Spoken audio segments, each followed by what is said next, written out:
Hello friends, कैसे हैं आप सब। उम्मीद है सभी अच्छे होंगे। और आज जो मैं एक नई वीडियो के साथ आपके सामने हाजिर हो गई हूँ।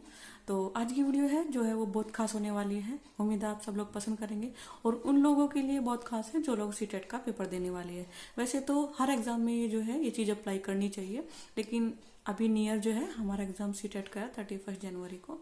तो जो लोग ये सीटेट का एग्जाम देने जा रहे हैं वो प्लीज़ ये वीडियो ज़रूर देखें। आप ये सुनिश्चित कर ले कि आपको जो उसमें इंस्ट्रक्शन दी हुई होती हैं, निर्देश दिए होते हैं एडमिट कार्ड के नीचे, उसमें आपको एक बार जरूर जो है रीड करना है। उसमें जो मेन मेन जो पॉइंट्स है उसमें मैं आपको बता देती हूँ। एक तो आपको एडमिट कार्ड, सबसे पहली बात आपको एडमिट कार्ड लेके जाना है। एक आपको पासपोर्ट साइज का फोटो लेके जाना है। आपको जो है एक आईडी प्रूफ के तौर पे वो आपका, अगर बॉयज़ है तो लाइसेंस भी हो सकता है, आपका पैन कार्ड भी हो सकता है, आपका वोटर आईडी कार्ड भी हो सकता है और आपका आधार कार्ड भी हो सकता है। आधार कार्ड हो तो मस्त है, ठीक है। तो ये तो हो गई आपकी जो नेसेसरी आपको जो कैरी करनी है पेपर के लिए, ठीक है। उसके बाद में जो है एक पेन, बॉल पेन लेके जाना है। जेल पेन नहीं चलता, बॉल पेन या तो ब्लैक हो और यह जो है वो ब्लू हो। और अगर ब्लैक है तो मस्त है, ठीक है ना। तो क्योंकि ब्लैक ही चलता है तो आपको ब्लैक पेन जरूर लेके जाना है। और एक्स्ट्रा में रख लेना है एक पेन, क्योंकि कई बार ऐसा होता है ठंड का मौसम है, ठीक है।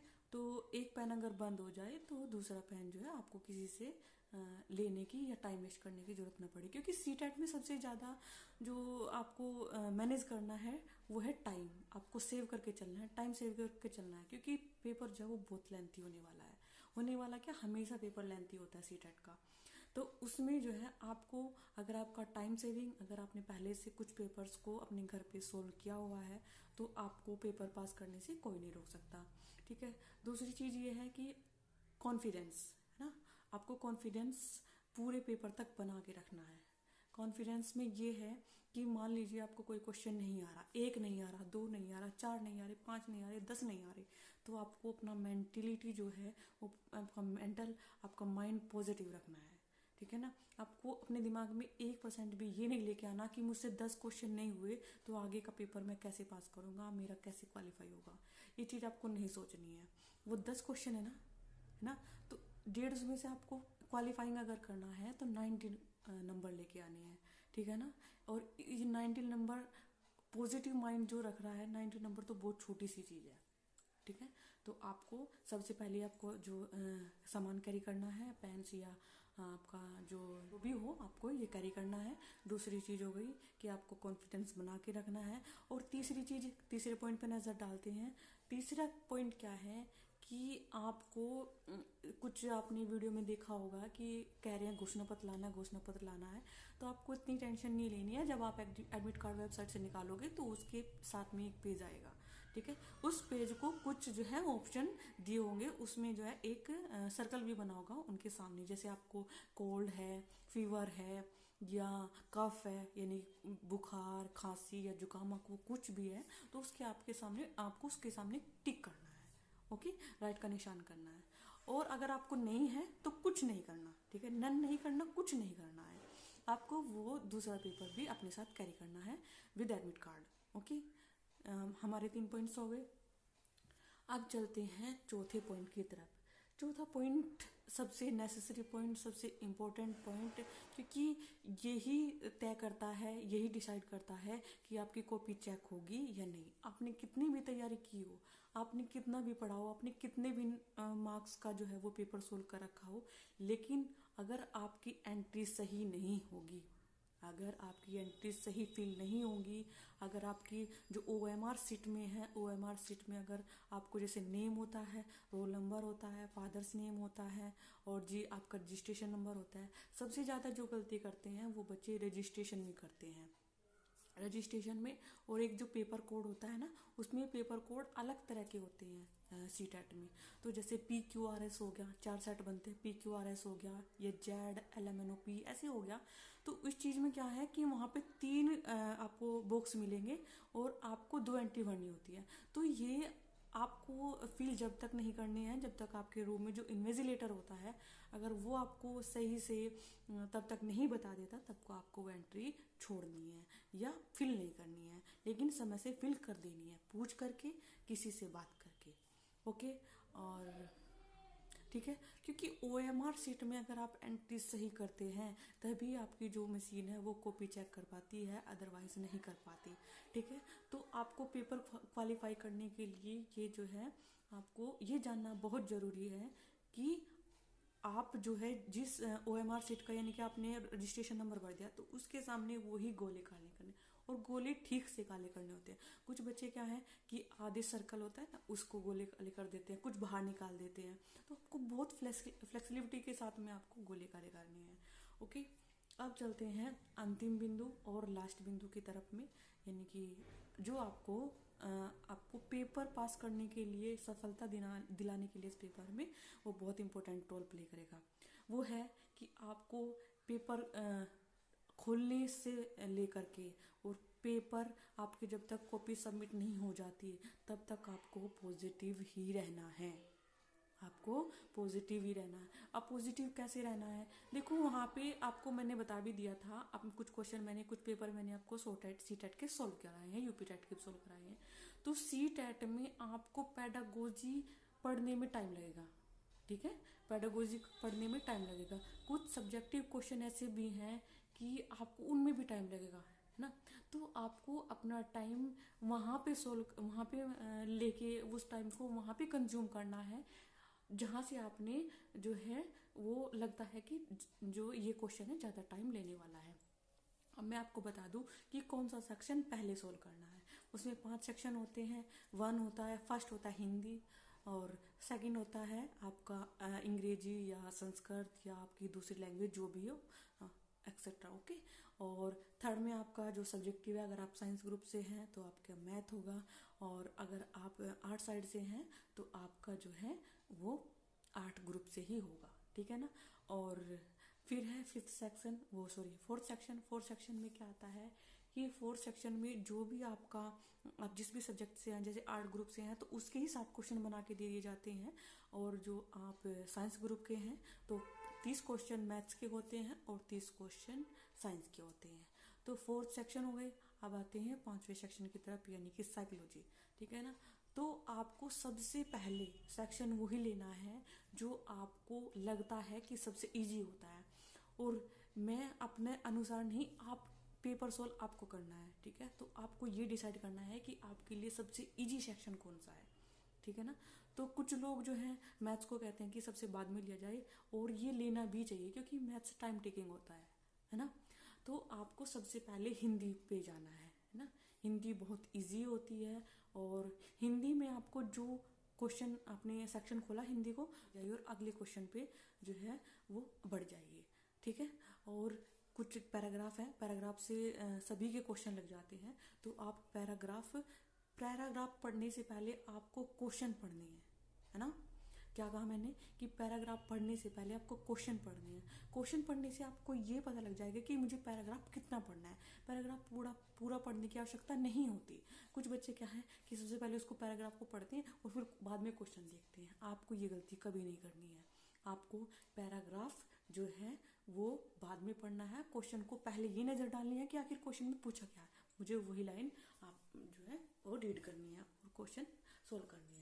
क्योंकि वहां आपको कहानी नहीं पूछ रही वो आपसे केवल क्वेश्चन का आंसर मांग रही है, और वो भी ऑब्जेक्टिव में।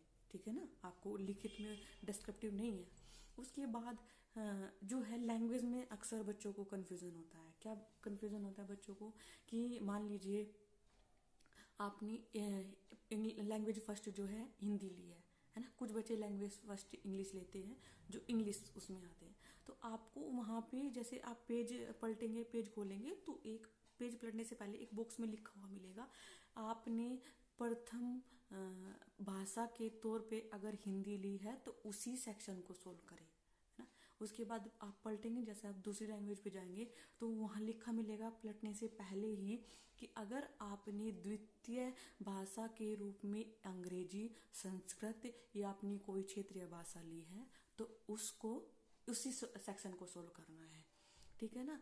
क्योंकि जब मैंने पेपर दिया था उस वक्त बहुत सारे, मैं कह रही हूँ वहाँ पे 80% जो है लोगों की यही प्रॉब्लम थी कि कौन सा सेक्शन सोल्व करे। लेकिन आपको फ्री रहना है, अपने माइंड को कूल रखना है ना।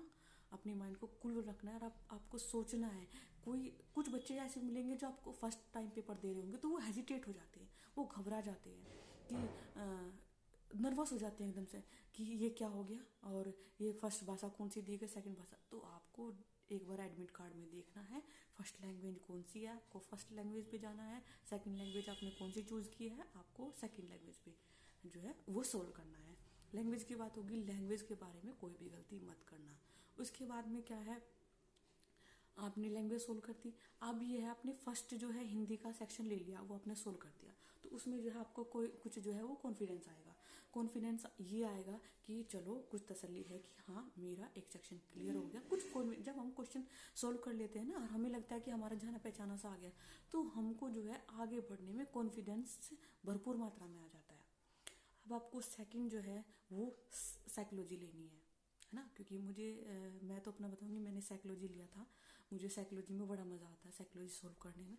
तो आपको साइकोलॉजी लेना है, ठीक है ना। और मैंने पहले भी बताया है और अब भी रिपीट कर रही हूँ कि आपको साइकोलॉजी को या पेडागोजी को, किसी भी सब्जेक्ट की पेडागोजी है, आपको टीचर के हिसाब से सोल्व नहीं करना है, टीचर के हिसाब से आंसर नहीं देना है आपको। अगर आप जूनियर लेवल पे जा रहे हैं तो 6 से लेकर 10 तक का बच्चा किस लेवल के माइंड तक का सोच सकता है, और अगर प्राइमरी के लिए जा रहे हैं तो 3rd से 5th तक का बच्चा जो है वो किस प्रकार सोच सकता है, उसकी सोचने की क्षमता कितनी होती है, आपको केवल उस पर ध्यान देना, उसके अनुसार पेपर को वो ऑप्शन चुनना है। क्योंकि वहां आपको ऑप्शन 2 ऐसे मिलेंगे जो आपको सेम लगेंगे, ठीक है ना। एक तो एज ए टीचर के साथ लगेगा कि बिल्कुल इजी है, लेकिन ऐसा नहीं होता है, आपको बच्चे के हिसाब से सोचकर पेपर सोल्व करना है। अब बात करते हैं जो है वो 3rd सेक्शन की। हिंदी हो गया, साइकोलॉजी हो गया। अब आप जो है संस्कृत ले सकते हैं, अगर जिन लोगों ने संस्कृत लिया है, क्योंकि वो हिंदी से कुछ क्वेश्चन जो है ट्रांसफर्स होकर उसमें मिल जाते हैं, तो आपको संस्कृत सोल्व करना है। उसके बाद में अगर साइंस के हैं तो साइंस सोल्व कीजिए, और अगर मैथ्स के हैं तो मैथ्स सोल्व कीजिए, है ना। और मैथ्स में वे क्वेश्चन अटेम्प्ट में छोड़ते जाइए जो लगता है कि टाइम टेकिंग है। आपको टाइम सेव करना है और आपको कोशिश करनी है कि पेपर के 2 राउंड लेने हैं। पहले राउंड में आप करते जाइए, क्योंकि कुछ क्वेश्चन ऐसे होंगे जो एक बार दिमाग से नहीं आते, है ना। उस वक्त पेपर पढ़ने की जो है जल्दबाजी लगी होती है, तो आपको दूसरा राउंड लेना है। और मैं पक्का गारंटी देती हूँ कि दूसरे राउंड में जो है 20% क्वेश्चन आपको जो है माइंड रिकवर कर देता है और आपको याद आ जाते हैं या सोल्व हो जाते हैं, ठीक है ना। तो ये चीज आपको बना के रखनी है। सबसे बड़ी चीज है पॉजिटिविटी, तो आपको अपनी दिमाग को पॉजिटिव रखना है, कूल माइंड रखना है। ये नहीं सोचना है कि पेपर बहुत लेंथी है तो मेरा छूट जाएगा, या ये इतना लंबा पेपर मुझसे नहीं हो पाएगा, कुछ क्वेश्चन मुझसे नहीं हो रहे हैं तो मैं पेपर कैसे क्वालिफाई करूंगा, ईटीसी। ये सब नेगेटिव थिंग आपको दिमाग में नहीं लानी है। पेपर पास होगा या नहीं होगा वो बाद का, रिजल्ट का काम है। अभी आपको कर्म करना है ना। कर्म करने तक आपको केवल कर्म पे ध्यान रखना चाहिए, अपना 120% देना चाहिए, उसके बाद फल की चिंता करनी चाहिए, ठीक है ना। कहते हैं कि कर्म करो फल की चिंता ना करो, लेकिन सच्चाई तो ये है कि अगर आप फल की चिंता नहीं करोगे तो कर्म कैसे करोगे, है ना। तो अगर आप अपने दिमाग में ये सुनिश्चित ना करें कि मुझे जॉब करनी है, मुझे आगे बढ़ना है, जीवन में कुछ करना है, तो आप पढ़ाई क्यों करोगे। दूसरों को दिखाने के लिए थोड़ा ही पढ़ाई करते हैं। आपने सीटेट का एग्जाम देने जा रहे हो, अगर आप सीटेट की अहमियत आपको पता नहीं हो तो आप सीटेट ही क्यों देने जा रहे हैं। तो फल की चिंता तो करो, लेकिन पहले कर्म करो, ठीक है। तो आज की वीडियो में बस इतना ही। उम्मीद है आप लोगों को ये जरूर हेल्प करेगी ये चीज़ें, और अपने माइंड को जो है पॉजिटिव लेके जाना है, और पहली जो है रात वो आराम से सोनी है, फ्रस्ट्रेट नहीं होना है, ओके। जो होगा वो देखा जाएगा, इतना भी जो है वो हार्ड नहीं आता। बस आपको फर्स्ट से लेके लास्ट तक अपने आप को जो है वो वहाँ पे पेपर में मौजूद रखना है, अपने दिमाग को वहाँ पे मौजूद रखना है। तो चलिए आज की वीडियो का यही एंड करते हैं। और अगर आपको मेरी वीडियो पसंद आती है या आपको अच्छी लगती है, और मैंने जो है एनसीईआरटी की सारी की सारी बुक जो है अपने चैनल पर एक एक चैप्टर के हिसाब से मैं सोल्व करा रही हूँ, जिन लोगों को या जो भी एकेडमिक के स्टूडेंट्स हैं उनमें बहुत ज़्यादा हेल्प करेगी, और जो टीजीटी पीजीटी यानी कि जीआईसी देने वाले हैं उनमें तो वो बहुत हेल्प करेगी, क्योंकि बेस एनसीईआरटी होता है। तो आप अगर आप एनसीईआरटी पढ़ना चाहते हैं, आसान शब्दों में एनसीईआरटी को समझना चाहते हैं या कम समय में एनसीईआरटी को स्थायी नॉलेज के तौर पर बनाए रखना चाहते हैं तो प्लीज़ मेरे चैनल को सब्सक्राइब कीजिए और एक लाइक ज़रूर कर दिया कीजिए। थैंक